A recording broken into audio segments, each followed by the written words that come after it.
Que bom, né? Agora, secretário, nesse montante também de 84,6 bilhões, é esse, não? O montante do PPA? O montante total do PPA é de 84,6 bilhões, dos quais você tem 2,5 bilhões de recursos extra-orçamentários. Por isso que eu me referi a 82 recursos extra-orçamentários são os recursos que são dados os investimentos diretos, não passam necessariamente pelo Caixa do Estado. Por exemplo, o Estado do Ceará faz um determinado convênio com a União, e aí o Estado do Ceará pode ser, mas a União já loca direto lá, já vai direto, tá certo, para o beneficiário. Mas tem que estar previsto aqui. Ele está previsto, por isso que você falou muito bem, 84,6 é o total, desses 2,5 são extra-orçamentários. E aí você tem 82,1, que é de recursos orçamentários. A dívida, eu vi aqui o secretário Mauro Filho, inclusive por ocasião da jornada municipalista, a última, né, que todos os meses acontece aqui na Assembleia, um encontro de alguns municípios, né, e sempre alguns secretários são convidados, 2 secretários por cada evento. E no último, que foi agora no final do mês passado, o secretário Mauro Filho, inclusive, falou aqui aos prefeitos, e ele traçou um perfil altamente positivo do perfil da situação de dívida, de endividamento do Estado. Quer dizer, o Estado tem um nível de endividamento absolutamente compatível e ele disse uma coisa que me chamou a atenção.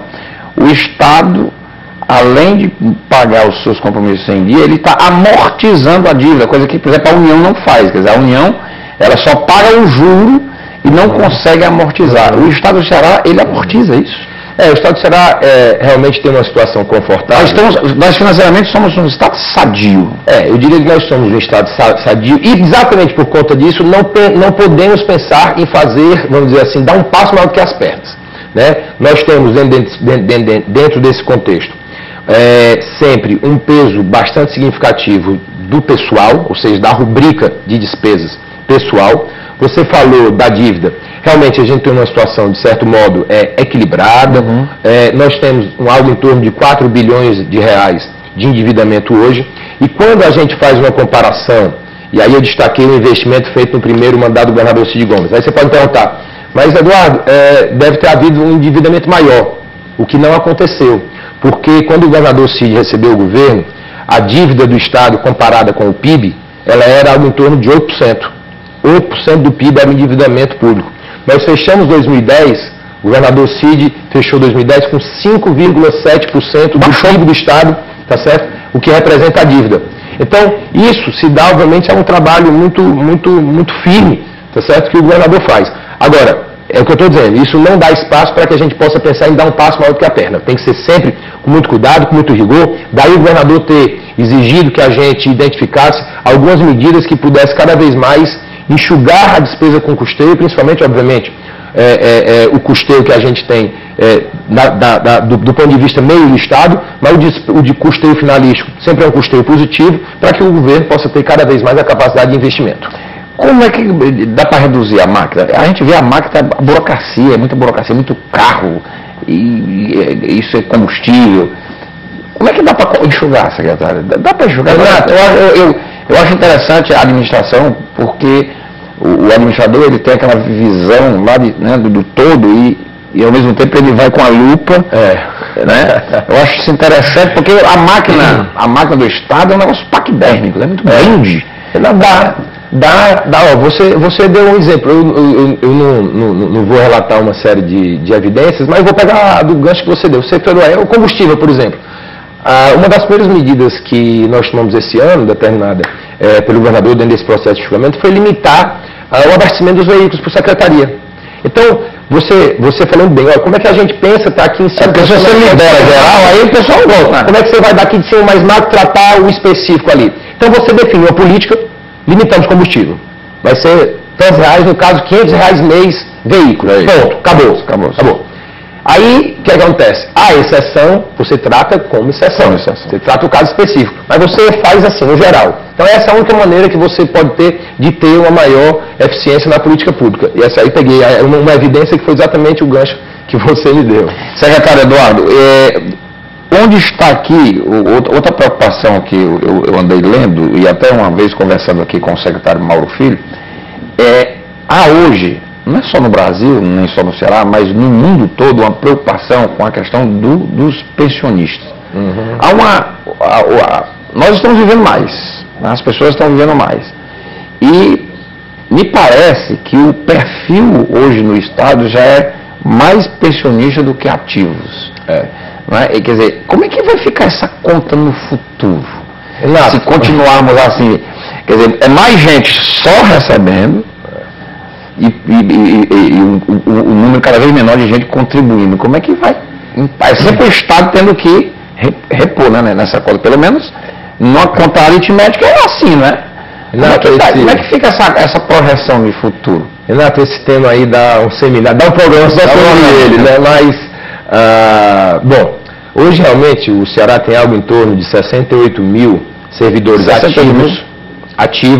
aliás, inativos para 66 ativos. Então hoje nós temos mais inativos do que ativos. Ainda é pequeno, inativos, né? Mas isso isso já mudou esse ano, porque um dos benefícios que o governador Cid concedeu dentro do âmbito da Mesa Estadual de Negociação Permanente, a MEMP, que reúne 32 sindicatos dos colaboradores do Estado do Ceará, os servidores públicos, um dos benefícios foi que o governador assegurou a aposentadoria em 90 dias. Então, só este ano de 2011, nós tivemos 20 mil pessoas, servidores, que estavam afastados para aposentadoria e que se tornaram aposentados. Então, quando a gente soma aposentados e pensionistas, nós temos 68 mil. Qual a diferença, aposentado e pensionista? É porque o aposentado, ele era um servidor, né, que ele deu o tempo de aposentadoria, ele se afastou para a aposentadoria. E o pensionista, ele é um familiar do aposentado, esposa, um filho, quando é o caso, que herdou a pensão, que herdou, tá certo, o valor que ele recebia como aposentadoria e passou a ser pensão daquele respectivo familiar.